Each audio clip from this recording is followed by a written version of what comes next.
Amados irmãos, é com grande prazer que eu participo desta aula com todos vocês, trazendo o tema salvação. Quem pode ser salvo?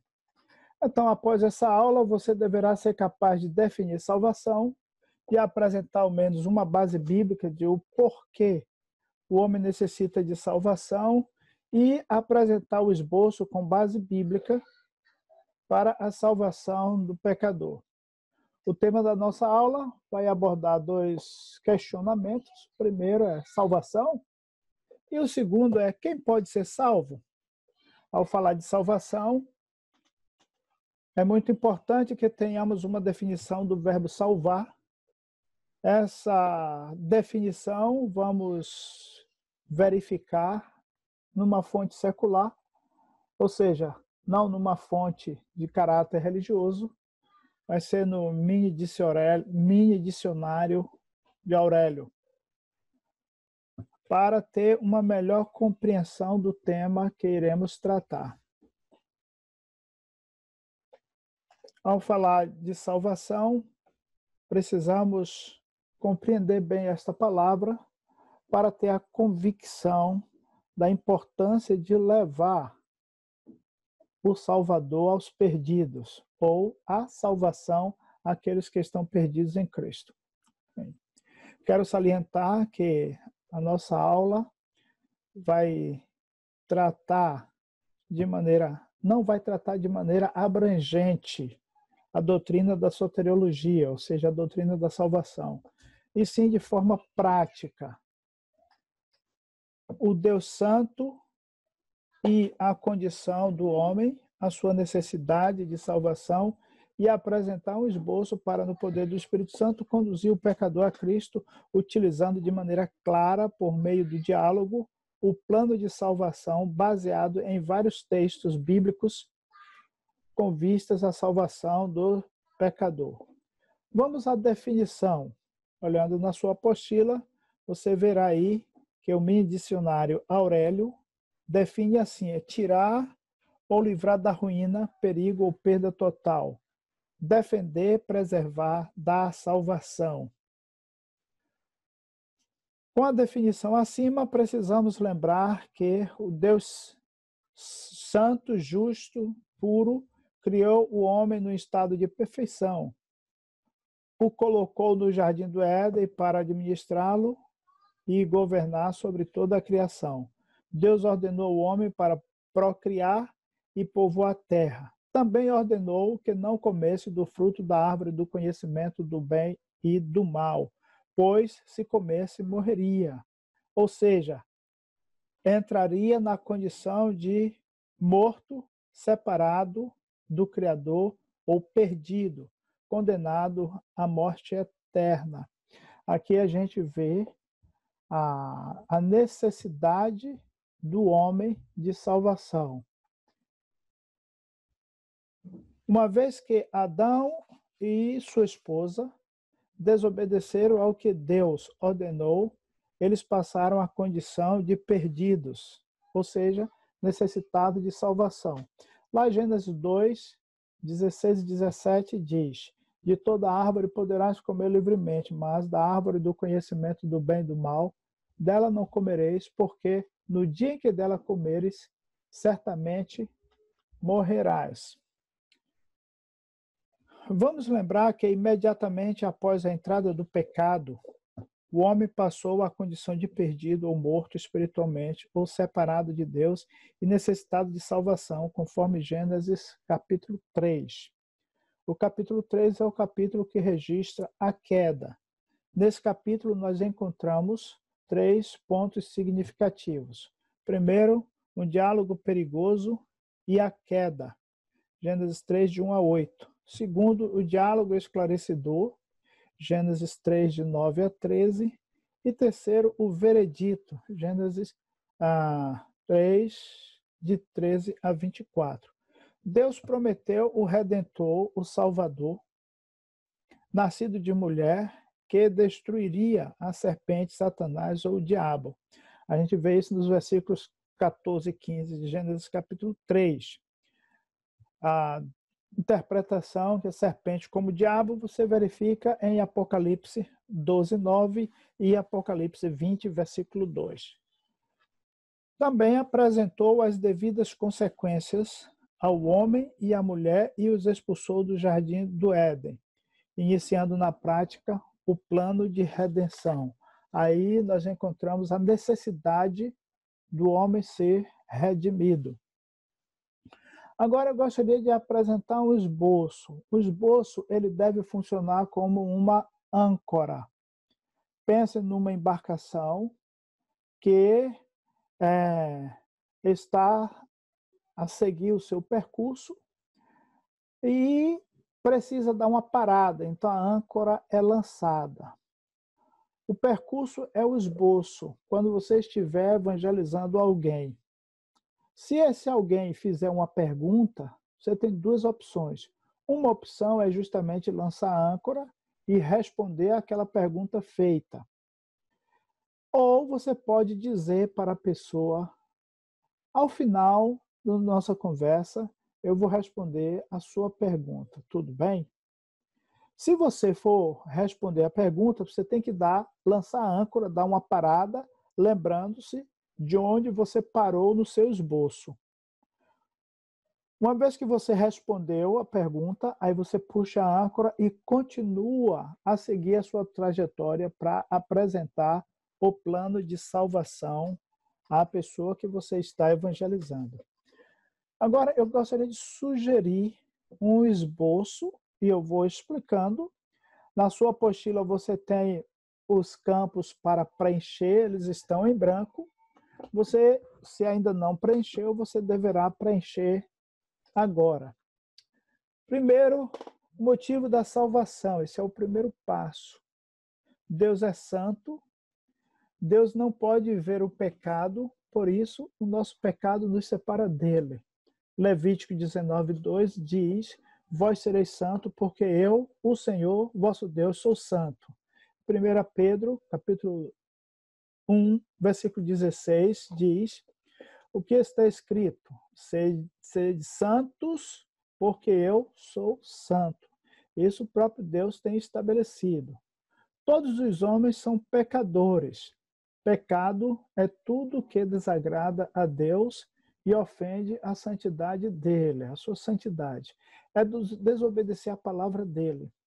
Em Romanos 3:10, nós encontramos o que está escrito: não há justo nenhum sequer.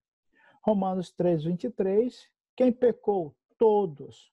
O que aconteceu com todos por causa do pecado? Passaram a condição de destituídos ou separados de Deus. Todos é uma referência tanto a mim quanto a você ou a toda e qualquer pessoa. O desejo de Deus é que ninguém pereça. Lá em 1 Timóteo 2:4 e 2 Pedro 3:9, qual o desejo triplo de Deus? Primeiro, todos sejam salvos. Segundo, cheguem ao pleno conhecimento da verdade. E terceiro, que todos cheguem ao arrependimento. Em seguida, ainda dentro desse tópico, o motivo da salvação, vamos ver, letra D, o amor de Deus, Romanos 5, de 8 a 9. Qual a prova do amor de Deus? A prova do amor de Deus é o fato de que Cristo morreu por nós. Já em João 3,16, em que resultou o amor de Deus, em que ele deu o seu Filho unigênito, para que todo que nele crê não pereça, mas tenha a vida eterna. Tito 3,7, qual a finalidade do seu amor? Para que todo que crê não pereça, mas tenha a vida eterna. O segundo passo é a situação do pecado. Lembrando, o primeiro, o motivo da salvação, o segundo, a situação do pecado. Deus, por ser justo, ele precisa punir o pecado. A intenção de Deus não é punir por punir, mas fazer justiça. Deus fará justiça. Lá em Deuteronômio 32:36 nos diz: Deus fará justiça ao seu povo. Salmo 11:7 nos diz: Deus é justo e ama a justiça. Isaías 11:4, Deus julgará com justiça. E Romanos 3:22, a justiça de Deus é pela fé em Cristo Jesus. Letra B, a condição do pecado. Em Romanos 6:23, nos diz que o salário do pecado é a morte, mas o dom gratuito de Deus é a vida eterna em Cristo Jesus. Em 1 Coríntios, capítulo 15, versículo 56, nós encontramos o aguilhão da morte é o pecado. Apocalipse 20:14, o destino da morte é o lago de fogo. Mas Deus não quer que morramos, essa é a realidade. Os que se arrependem dos seus pecados e recebem a Jesus como Senhor e Salvador, receberão a vida eterna. A justiça de Deus quanto à punição dos pecados foi realizada na morte de Cristo Jesus. Ele tomou o lugar daqueles que confiam nele, assim não morrem, mas passam da morte para a vida. A gente chama esse aspecto de morte substitutiva. Jesus nos substituiu na cruz. Nós deveríamos morrer. Lá em 2 Coríntios 5:21 diz: aquele que não conheceu o pecado, foi Jesus, ele, Deus, o fez pecado por nós, fez Jesus pecado por nós, para que nele fôssemos feitos a justiça de Deus. A justiça de Deus é realizada na morte, a gente chama de morte substitutiva, ou a gente chama também de morte expiatória de Cristo. Ele morreu e ressuscitou. Ele venceu a morte. E nele nós somos mais do que vencedores. A vida eterna é um dom ou presente inteiramente grátis por intermédio de Jesus Cristo. Você, para receber a Jesus como seu Salvador, como seu Senhor e Salvador, precisa falar arrependido de seus pecados com a sua boca e crer que Deus o ressuscitou dentre os mortos. Agora, eu preciso lembrá-los que vocês estão falando com alguém e nesta comunicação há um diálogo. É bom sempre evitar um monólogo, onde só você fala.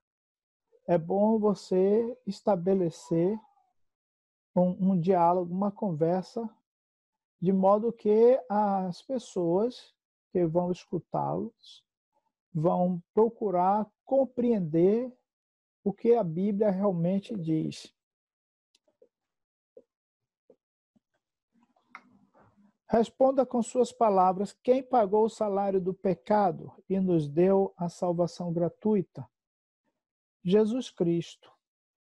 Então, o primeiro passo é o motivo da salvação, o segundo, a situação do pecado, e o terceiro, a grande solução de Deus. Deus criou o homem não para ser perdido, mas para lhe glorificar e ser muito feliz sobre a terra. Observe que os versos seguintes dizem sobre o amor de Deus por nós. Em João 3,16, porque Deus amou o mundo de tal maneira que deu o seu Filho unigênito, para que todo que nele crê não pereça, mas tenha a vida eterna. A vida eterna é uma vida que não tem fim. Consiste em estar na presença de Deus para sempre. João 17:3. Ao contrário da morte eterna, que é a separação total de Deus. Em Romanos 5:8, como Deus provou o seu amor para conosco? É pelo fato de ter Cristo morrido por nós, sendo nós ainda pecadores. A pessoa que você vai estar evangelizando precisa compreender esta verdade. Cristo morreu por nós para pagar pelos nossos pecados. É preciso confessar com a própria boca, crendo no coração, que Deus o ressuscitou dentre os mortos para ser salvo. Então, nos deparamos agora com o quarto passo. Qual a sua decisão? Deixe o Espírito Santo dirigir a sua decisão. Se você decidir não convidar Jesus para ser o seu Senhor, então certamente outro será. Se diz isto para a pessoa e pede para ela ler Romanos 10, 9. Senhor, ou Kyrios, na Bíblia, não é um mero pronome pessoal de tratamento, mas sim um reconhecimento de propriedade. Na realidade, Kyrios, ou Senhor, é um substantivo. O dono de escravos era chamado de Kyrios, Senhor. Portanto, Jesus é para ser recebido como nosso dono, dono do nosso ser. E como que se faz isto? Veja 2 requisitos básicos para você ser salvo. Aqui você está a dizer ou a falar a alguém. Pede para ele ler. Se com a tua boca confessares a Jesus como Senhor, e em teu coração creres que Deus o ressuscitou dentre os mortos, serás salvo. É indispensável confessar a Jesus como Senhor e em teu coração creres que Deus o ressuscitou dentre os mortos para seres salvo. É fundamental crer no coração na ressurreição de Jesus. A Bíblia diz que a salvação é um dom, um presente de Deus, mediante a fé.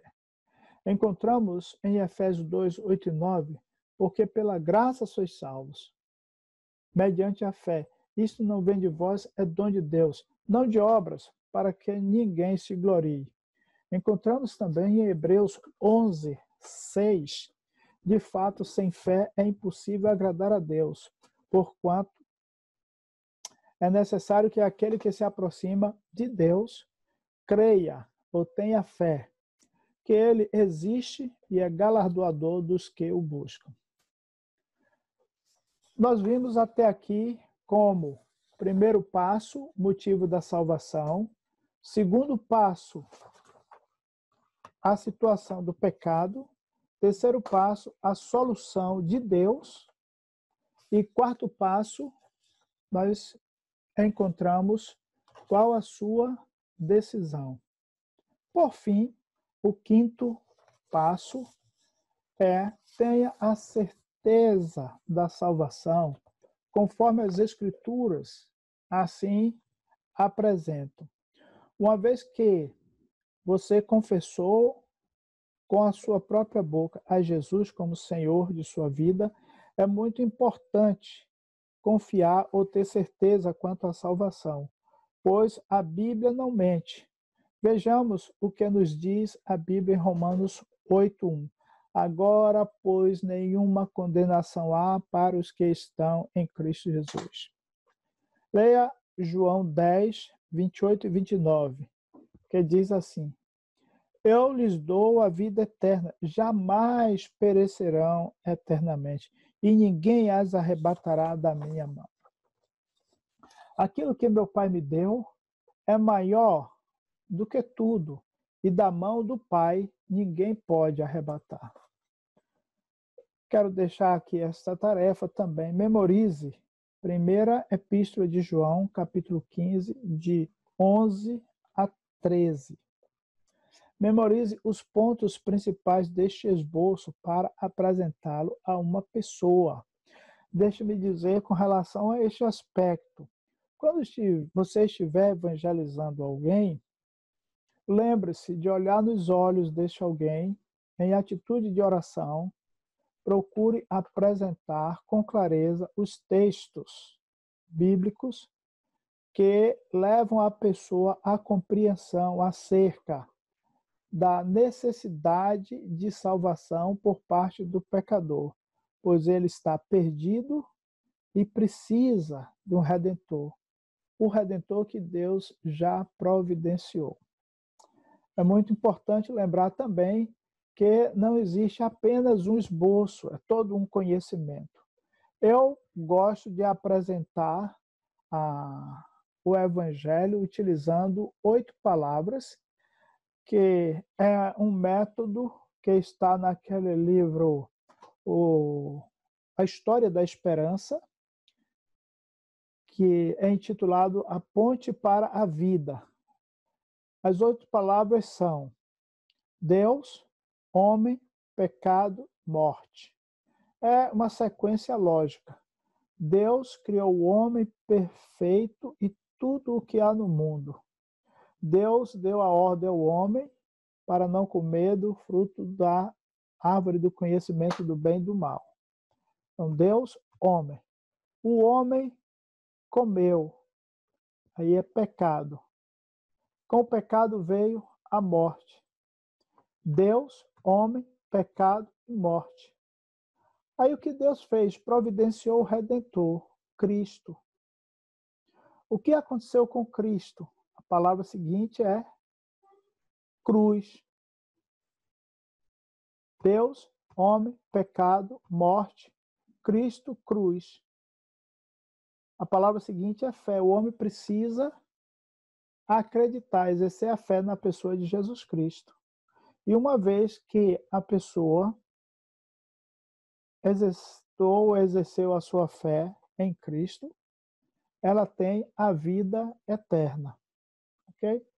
Agora, voltando aqui à apostila, um esboço da apresentação do Evangelho. O motivo da salvação, tem os textos bíblicos, a situação do pecado, também com os textos bíblicos, a grande solução de Deus, os textos bíblicos, e qual a sua decisão. Por fim, tenha a certeza da salvação. Isto é indispensável. Deus é santo e justo, o homem pecador e merecedor da punição, morte eterna. Deus, em amor, enviou seu Filho Jesus Cristo para pagar pelo pecado do homem, apresentando-o como a solução. Portanto, o homem deve tomar a decisão, confessando ou não a Jesus como Senhor. Se confessar, será salvo. E se não confessar, estará perdido para sempre. Vamos orar. Obrigado, Senhor, pelo teu cuidado e carinho, pelo teu amor, por tua bondade, por teres enviado Jesus Cristo para pagar na cruz pelos nossos pecados. Abençoe a todos os alunos desta classe para que possam compreender a importância de cada um deles para, em obediência, pregar o Evangelho a toda criatura. Pedimos, ó Deus, a tua ajuda e direção para todas as nossas decisões. Conduza-nos a pessoas ou traga pessoas ao nosso encontro dispostos a aprenderem da tua palavra, de modo que vão se converter e vão também se multiplicar. Pedimos tudo agradecidos em nome de Jesus. Amém. Amados, que Deus nos abençoe ricamente.